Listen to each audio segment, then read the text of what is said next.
Before Jeff does the lecture, we always like to do a little reading. And I was going to bring a funny one today, but Jeff objected, so there we go. This is entitled The Pioneers of Freedom. When we meet together without fear or interference, let us not forget that it is through the sufferings and trials of those martyrs to liberty in olden times that we are enabled to do so. Let us not forget how the priesthood of old tried to stifle free thought. Priesthood may appear to be changed now, but give it the power and it will persecute again, though possibly in a different form. When we acknowledge the heroism of our brothers and sisters in the past, let us strive to be worthy of them and to follow in their footsteps. Let us consider some of the blessings we enjoy through their labours and some of the things they have freed us from. The Church opposed scientific discoveries and burnt 1 million people because the Bible said, "Thou shalt not suffer a witch to live." The Church upheld slavery and fought against religious toleration. Let us remember Galileo, whom the Pope persecuted, and Bruno, whom the Inquisition burned to death. So let us not forget the old reformers, Joan of Arc, because of her visions. Let us remember Thomas Paine, ostracized by society, and Voltaire, who by his wit killed superstition. But when the soul lay bound below, a heavy yoke of forms and creeds, and none the word of truth could know, overgrown with tares and choked with weeds, the monarch's sword, the prelate's pride, the church's curse, the empire's ban, by these brave souls we all defied, who never feared the face of man. Half battles were the words they said, each born of prayer, baptized in tears and routed by them. Backward fled the errors of 1,000 years. Let us prize highly the freedom they won for us and preserve it unalloyed for our children who succeed us. Let us reverse the messengers of new truths such as Socrates, Buddha, Muhammad, Jesus and Swedenborg, the forerunners of modern spiritualism. Let us be kind and sympathetic to our spirit mediums. Theirs are lives of trial and temptation, more acute than those of ordinary humanity. Blessed spirits aid us and inspire us, and be with us still. Here is Jeff. Well, from me, it's a very good morning, friends. Good morning. Well, fabulous to be back here with you all. All such happy faces and smiles, and it's wonderful. I hope you enjoyed that reading because it's talking about the pioneers of spiritualism. And of course, as it says in the reading, that the pioneers go back for many, many centuries. Not just the modern day pioneers, of course, of which we're very grateful to, but many, many years ago. And of course, spiritualism wasn't always entitled spiritualism as we know it today. It matters not. And I'm not standing up here to talk about other religions and put them in a bad place, because you know there is a thread of gold that runs through all religions, no matter what. And I am a great believer that we must never turn our backs on any religion. There is so much to learn from all religions. And if we start being exactly as they are, then we close that openness that we have in spirituality, in spiritualism. Because spiritualism is about opening the mind to those thoughts from the world of spirit, but from the ideas that come into our minds. Because if we have a closed mind, we then limit those wonderful ideas and those opportunities of learning to grow and progress on our spiritual pathway. And so I am a great believer, as I said, in having an open mind on all religions. But we must be very grateful, of course, for the many pioneers, many who lost their lives, who were, as it said in the reading, burned to death, and of course those who were beheaded, those who were stoned because of their beliefs in a higher power That power, that great intelligence, that divine spirit that we call God. Why should they have to fear their beliefs, my friends? And yet, you know, if we look at some religions today, they still criticize us for the way we believe. And why? Because Jesus, the Master, came to this wonderful earth plane more than 2,000 years ago to bring that beautiful message of love to a planet that is badly in need of that energy at this moment. A very simple message, but a very powerful one. The Master Jesus, of course, great medium, a great healer, that he had all the gifts of the Spirit. And if we read the Gospel according to St. Paul, Corinthians, it talks about Jesus' gifts of the Spirit. And what did Jesus say? He said, whatsoever I shall do, ye shall do also, but greater things than I have done, ye shall do. He didn't say, I am the only one with the gifts of the Spirit. He said, follow my example. And of course, many mediums and many of our pioneers followed that wonderful gift of mediumship, that wonderful gift of healing, only to be criticized many, many times over, to be punished for their beliefs. Thank goodness in the world we live today, we have much more freedom with our beliefs than we did years ago. But thanks to the pioneers, my friends, that we have that freedom today to have our churches, our centres, whatever we want to call them, so that we can freely come into them and listen to knowledge that is given directly from the world of spirit through the medium. It's not the medium, my friends, I must make that very clear. I'm a mouthpiece, that's all I am. It is spirit that gives me the knowledge and the information that I stand up to give you today. So we must be very, very grateful, even to the mediums of today.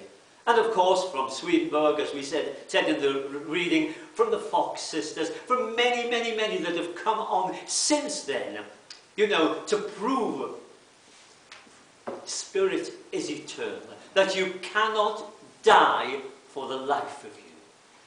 What a wonderful gift and what a wonderful knowledge to understand, my friends. And I always feel very sorry for those people that say to me, oh, what a load of rubbish you speak, you know, when you're dead and that's it. Well, of course they're entitled to their views, are they not?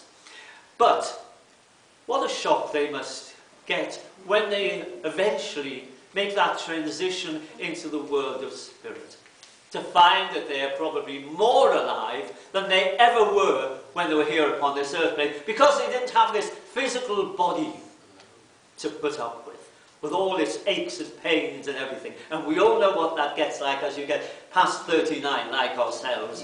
And that's wishful thinking as well, I have to tell you. However, you know, my friends, in the world of spirit, it's something we must look forward to. Can you imagine a life with no pain, no suffering? It must be absolutely amazing. And it's wonderful that those loved ones who have gone before can come back through the medium to tell us this, to confirm that to us. And so, once again, we should be so grateful for the pioneers that have put their lives on the level for us.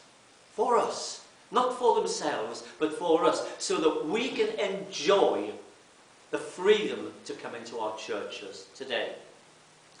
You know the Fox sisters, and I'm sure you all know the story of the Fox sisters in 1848, Hydesville. You all know the story there. Well, that was the beginnings of modern day spiritualism. Of course it was, and it awakened in the minds of people that there is something more to this life than what we knew. There is a power that we call God. And I feel very, very sorry for those people that say to me, there's no such thing as God. I'm sure you've heard that many times said to you. Well, how can they possibly say that? Don't they use their eyes to look, their ears to listen, their senses?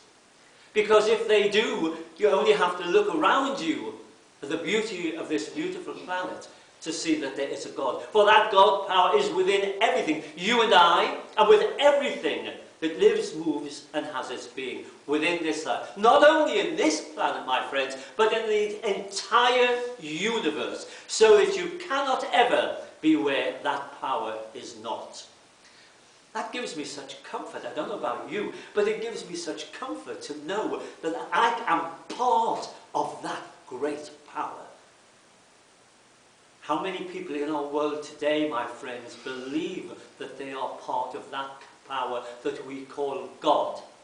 Unfortunately, yes, there are many, but there are many who do not understand that power. There are many that do not understand their true purpose in this life. The reason that they chose to come to this earth plane, to experience the ups and downs of this physical life that only this physical level can give to us. The lowest level, as Andrew Jackson Davis says, level number 1. But we have the opportunity given to us to learn from the ups and the downs so that we can overcome them and we can take that step forward on our spiritual pathway through this life. What a wonderful opportunity we've chosen, my friends. And I know many of you are going to look at me and say, is he mad up there or what? Some of the things that you've had to go through in your lives, I understand. We've gone through them as well. But opportunities to learn, to get over those problems and to move forward on our spiritual pathways. They were made possible for us by the pioneers that came before us.